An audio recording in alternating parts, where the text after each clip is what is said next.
Hi everyone, so I'm reacting to another Dr. Grande video. Did digital daughter stalker exhibit new variant of factitious disorder? Excuse me, Kendra Lakari analysis. Hello, this is Dr. Grande. Today I will offer an update on the case of Kendra Lakari. She is the topic of a documentary titled Unknown Number, The High School Catfish. First I'll look at the background of this case, move to the timeline of the crime, then offer my analysis. Kendra Gail Lakari was born on August 16, 1980, and lived in Michigan. She married a man named Sean and moved into his house in the small town of Beale City, 167 miles northwest of Detroit. In 2007, Kendra had a daughter named Lauren. Kendra worked as a supervisor at a bank before taking a job in human resources at Central Michigan University. Her husband Sean worked in an automotive body shop. In 2019, Kendra was fired from the university. She went to work as an IT. He looked like he worked in an auto shop. I'm just saying. Service desk specialist at Ferris State University. Some people believe that she never actually had that job and was lying. It's not clear if Kendra was being deceptive about working there, but she was definitely being deceptive about some things. For example, she falsely claimed that she received a large pay increase. The family ran into financial problems and their house fell into foreclosure. They ended up moving several times. Throughout all this, Kendra was very active in her daughter's life. She coached both Lauren's softball and basketball teams. Now moving to the timeline of the crime. When she was 12 years old and in the 7th grade, Kendra's daughter Lauren started dating a classmate named Owen McKenney. A few weeks later, Lauren and Owen started receiving anonymous and disturbing text messages in a group chat. The sender made it appear as though they were a young female romantically involved with Owen, so this was a romantic competitor. The messages indicated that Lauren was not invited to a Halloween party, which was being thrown by the mother of her classmate, Chloe Wilson. The messages also stated that Owen was breaking up with Lauren, saying, "He no longer likes you and hasn't liked you for a while. He's coming to the Halloween party, and we are both down to blank. I can give him what he wants." These disturbing messages stopped not long after this. However, 11 months later, in the fall of 2020, they resumed. It appeared as though the messages had been designed to create a rift between Lauren and Owen. Right. For example, "How is the happy couple? Owen loves me, and I will always be the girl he loves. He will be with me while you're lonely, ugly, blank is alone." The blank rhymes with crafts. "Why do you think he is on the phone all the time texting me? You didn't get invited to sleep with him. I did. I'm spending the night with him. I'm sharing a bed with him, not you." Several messages were being sent every day, and some of them referred to Lauren by her nickname, Lo. This made it seem like the sender was someone close to Lauren. The young couple reported the harassing messages to school officials, who later involved the police. The first recommendation was to block the messages. This proved to be impossible because the stalker was using apps that generated burner numbers. Ooh. Another idea was to simply get new phones, but this was a problem due to the keen interest in catching this stalker. Getting new phones would terminate the harassment, but also derail the investigation. If the stalker was dangerous, it was critical to apprehend them. Yeah. The harassing messages took a toll on the relationship between Lauren and Owen. Poisoned by the stalker's messages, they started to distrust each other. As they drifted apart, the disturbing messages continued. In September 2021, they received messages about the homecoming dance. One read, quote, "You're the definition of a perfect couple, and we'll be the forever couple that gets married. Some of us don't want to hear it anymore," unquote. In early November 2021, Owen broke off the romance with Lauren. He hoped this would satisfy the stalker, but it didn't. A few days later, the stalker wrote, "He already chose us, not you. He won't be with you this weekend, so don't even ask." Another message read, "You don't get with him in bed. Don't sneak out with him. You will be blanking dress awful. Ain't no guy want that." As the messages continued to pour in, there were additional indications the stalker had inside information. For example, they knew that Owen removed a cell phone case from his phone, Lauren attended a football game wearing his jersey, and how many points Lauren scored in a basketball game. The police wondered if Lauren's classmate, Chloe Wilson, could be responsible. The stalker had bragged about scoring 12 points during a basketball game, the same number that Chloe scored. Furthermore, the police had received anonymous tips suggesting that Chloe had engaged in unkind behavior. When the police examined the contents of Chloe's phone, they found nothing connecting her to the stalking. Okay, I'm sorry. I just got so caught up. Like, what? But can we understand this picture? So, we have a pleasant little middle school couple. Some outsider here is now trying to spin a narrative, which is framing someone close to that girl, the girl's the girlfriend. So someone out here is doing this with these little teenagers. Okay, that's what you need to know.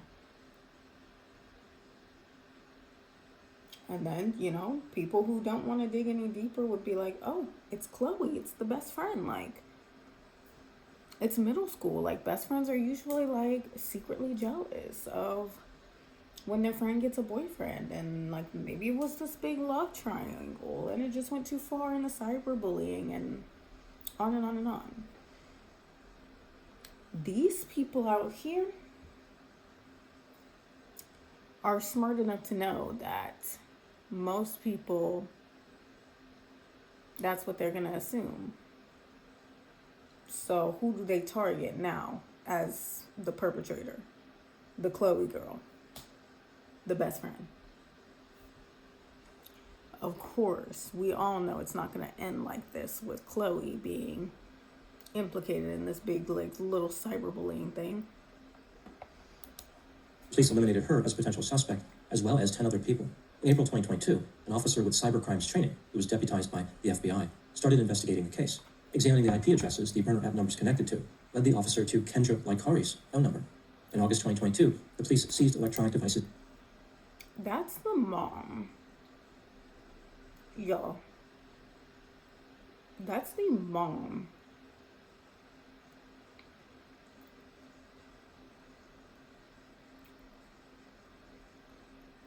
And the girlfriend, that's her daughter.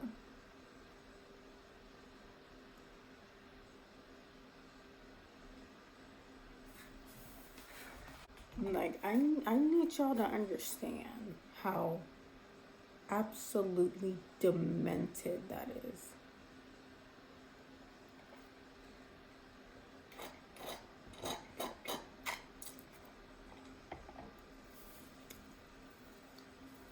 Demented. By Kendra. She admitted to being the stalker, but denied sending the initial messages, the ones referring to the Halloween party. Kendra implied that she started sending the messages in order to find out the identity of the stalker. I guess by impersonating a stalker, she could shake the tree and something would fall out. Kendra just couldn't stop sending messages and transformed into a stalker herself. In December 2022, Kendra was arrested and charged with stalking a minor, using a computer to commit a crime, and obstruction of justice. In March 2023, she pleaded guilty to 2 counts of stalking a minor. At her sentencing in April 2023, Kendra apologized for harming the victims. It was revealed that she received mental health counseling and learned that she had a mental illness. She had been in crisis for many years. A specific disorder was not indicated. However, Kendra claimed that she had been the victim of an assault of a sexual nature at the age of 17. The judge sentenced Kendra to 19 to 60 months in prison. She was released. Okay. Even if that were true, victim of a crime of a sexual nature when she was 17. What on earth does that have to do with this undisclosed mental illness she claimed she had? And what on earth could that possibly mean for her cyber stalking her tween daughter, breaking up her daughter's relationship with her boyfriend, and also trying to destroy her daughter's relationship with her daughter's best friend? August 8, 2024, and will be discharged from supervision in early 2026. Kendra Likari moved to Detroit, where she lives with family members. Her husband, Sean, filed for divorce and ended up with full custody of Lauren. In the documentary, I hope so, because what?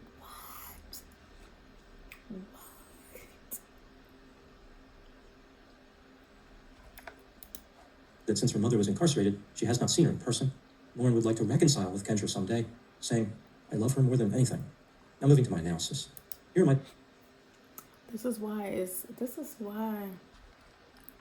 it's disgusting to be mean to your children, right? To be mean, this is beyond mean, but even just to be mean to your children, right?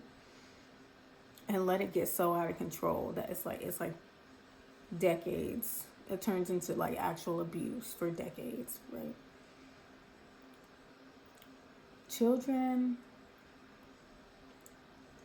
want to love their parents. They will love their parents no matter anything, to a certain degree, up until a certain age, okay? Some people never really wake up and stop like vying for their parents' attention.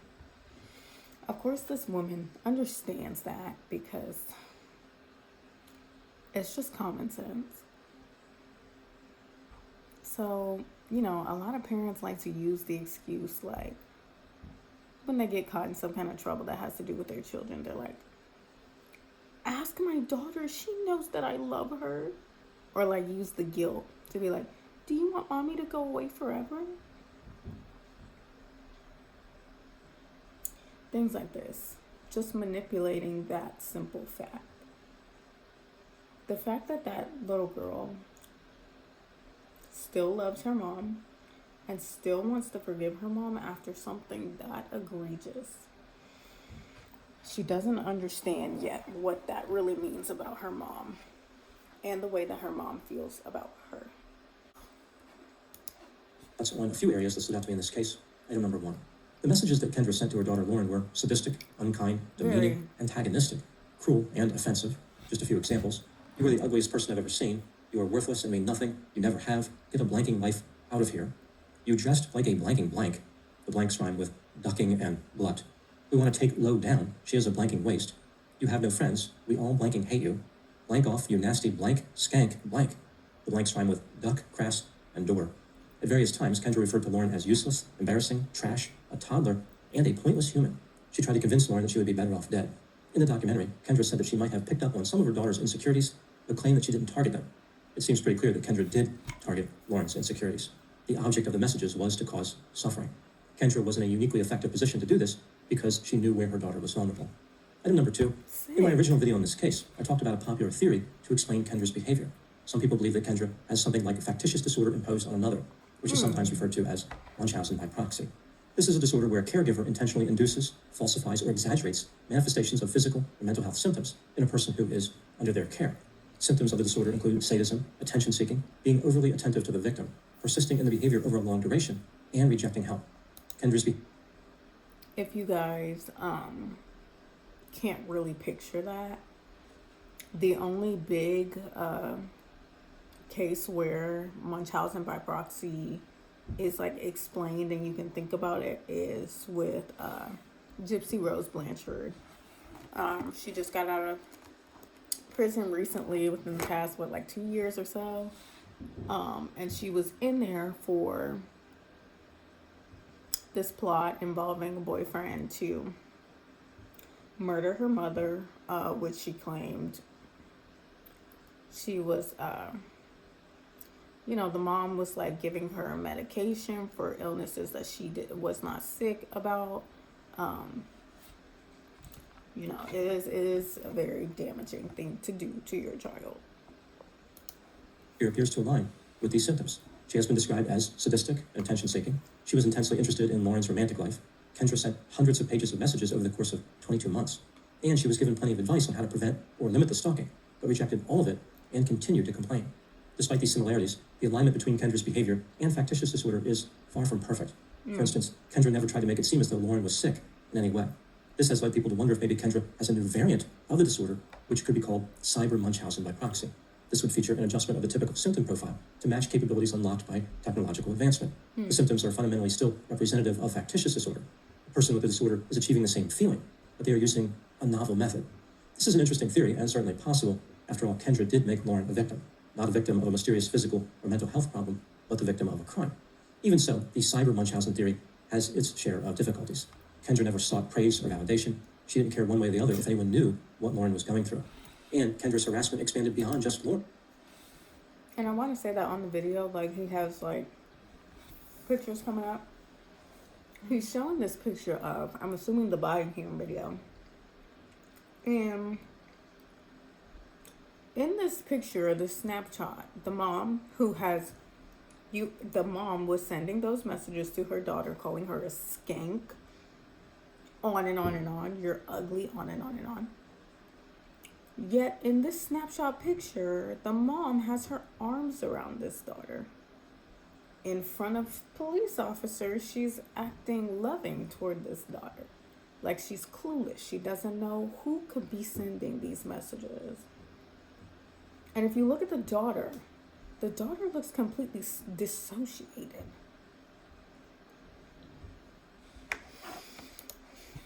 To include Owen, a hallmark of factitious disorder imposed on another, is the exclusive focus on the caregiver-victim dynamic. The inclusion of Owen makes the factitious disorder theory seem less likely, even if it is referring to a new variant involving digital technology. Item number 3. In my original video, I talked about how I believed Kendra's motivation was connected to the romantic relationship between her daughter and Owen. Kendra wanted Lauren and Owen to stay together romantically and thought this could be achieved by creating a common enemy. The harder she pushed for them to be apart, the more they would resist and stay together, like they would take an us against the world attitude. Furthermore, Kendra wanted to play the role of the hero. The strength of any hero is revealed by the strength of the enemy that hero fights. Kendra created a mighty enemy, so she would emerge as an amazing hero. That conceptualization still seems plausible in light of the information contained in the documentary. However, the new revelations could also support a different conceptualization. Here is another theory. This is just my opinion. Kendra claimed that she did not send the initial harassing messages to Lauren and Owen. Rather, she was, essentially, inspired by those messages. Under my original theory, I believe that Kendra could be telling the truth. However, in the documentary, she said something that led me to believe she was lying. Kendra implied that her motive when she started sending the messages was to investigate. Again, by impersonating the stalker, she could somehow gather or elicit new information about the real perpetrator. Over time, Kendra was pulled in and transformed into a stalker herself. The problem with this story is that now she has two different motives for the same behavior. Investigator, then stalker. This is not a plausible explanation. There are various situations in life where people impersonate others, but they don't transform into the subject of the impersonation. For example, undercover police officers don't transform into criminals, and actors don't transform into their characters. Kendra's implausible explanation leads me to believe that all the messages were sent by her. There was no other stalker. The initial messages were sent just a few weeks after Lauren and Owen initiated their relationship. This means the catalyst for Kendra's harassment was the young romance. I think what happened here is that Kendra was living vicariously through her daughter. Kendra viewed her daughter as having the ideal life. From Kendra's perspective, being a high school student was living the dream. She was described as a cool mom who gossiped with Lauren's classmates, which fits with this theory that Kendra wanted to be like Lauren. When Kendra saw Lauren dating, she became jealous. She may have had some type of attraction to Owen and saw Lauren as a romantic competitor. Kendra went from idealizing Lauren. This gets into some crazy pathology. Like, you have to think, why would you get a new boyfriend and then your mom pretends to be your best friend trying to break you guys up? If she didn't have some kind of weirdo attraction to the boyfriend, or just a complete sadist and want to watch this play out and watch you suffer. Want to be there for you when you come home crying because he breaks up with you. Or you guys break up, you know? Through devaluing her, moving from one extreme to the other, she transformed into a stalker, determined to destroy Lauren. Kendra expressed her own immature desires in the text messages, saying things she was not permitted to say in other ways. In the safety of what she believed was an anonymous communication method, Kendra let loose with all her feelings, like anger, disgust, contempt, and pettiness. Everything that Kendra said as the stalker contained Kendra's true feelings. Kendra claimed that she was somebody different in those moments, but it may be more accurate to say she was her true self. This is just one theory. Unfortunately, there is no way to know for certain what happened in this case. Reviewing the three main theories again, Kendra had something like factitious disorder, maybe a version based on new technology. Kendra wanted to be a hero, or jealousy drove Kendra to harass her daughter. No matter which theory is correct, Kendra is extremely hazardous. Her behavior served some type of purpose, probably to meet a disturbed and insatiable need. Kendra said that people think she is a villain because they only know one little piece of her story, but then she failed to provide any believable explanation for her behavior. Kendra cannot explain her motive. I don't think she knows why she harassed Lauren and Owen. She said, "I don't even know who I was. I don't even think I knew how to stop." At the end of the documentary, both Kendra and Lauren expressed a desire to reconcile. But reconciliation without insight is risky. It's hard to imagine that will lead anywhere positive. A reunion is unlikely to bring healing and may instead open the door to repeat the same destructive pattern. Or worse. Those are my thoughts in the case of Kendra Likari. Thank you so much for watching. I'll talk to you soon. Even though the exact reasons for Kendra's behavior remain unknown, there is one theme that permeates the entire story, the entire range of her behavior. And that is that Kendra was living another life. She had lied about other things in her life other than the stalker situation, and appeared to be in some type of fantasy world. This somehow kept her busy and satisfied for almost 2 years. If Kendra wasn't caught, she may have continued this for the rest of her life. It's really frightening to contemplate how determined Kendra was to continue lying. This deceptive behavior gave her something. It served a purpose. It made her feel a certain way, which was desirable. She was driven to this for some reason. She couldn't explain the reason, but there had to be some reason behind it. I think Kendra was particularly destructive because she was on the inside of the situation. The police and the school officials initially thought that Kendra was an ally. It didn't make sense to them that she would be the one saying the messages.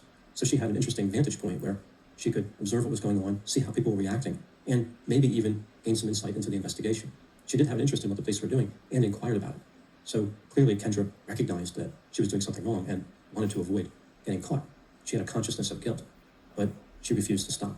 So you have this inside operator with all of this information about the vulnerabilities of a teenager who is repeatedly harassing that teenager and another teenager. This is a worst case scenario. A person in a position of trust who betrays it in an unimaginable and determined way. Almost a year ago now, I covered a TikTok alpha male who has one-on I guess that was in my watch laters and it automatically played. Like, yes, I watch Penguin Zero, okay? Yes, I watch Charlie, like, get off my back. But yeah, that's beyond.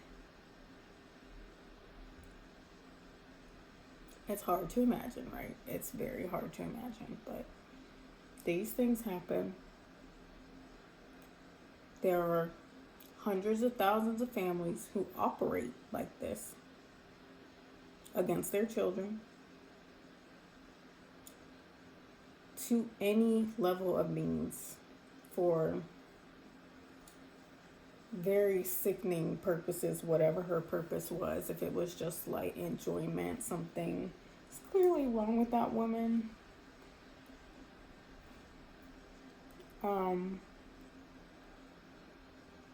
Unfortunately, the daughter had to suffer, but hopefully she does not like take that with her. Hopefully the dad can kind of help his daughter and talk her through, like, you know, you should probably stay away from your mother. This is worse than you know because you're just a teenager right now, but yeah, I would. That level of hatred, I mean, that could become physical if it were to continue. If that relationship between her and her daughter were to continue, I think it would become physical.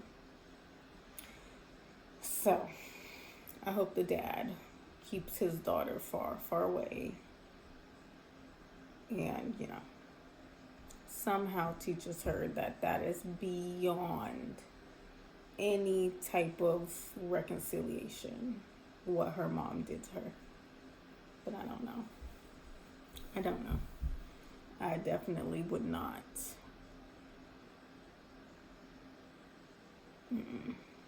I would not encourage forgiveness on that one.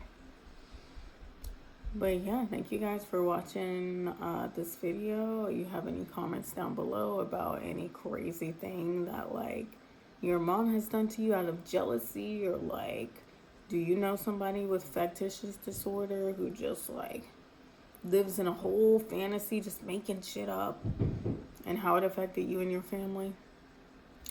I don't know, you guys, that is a lot.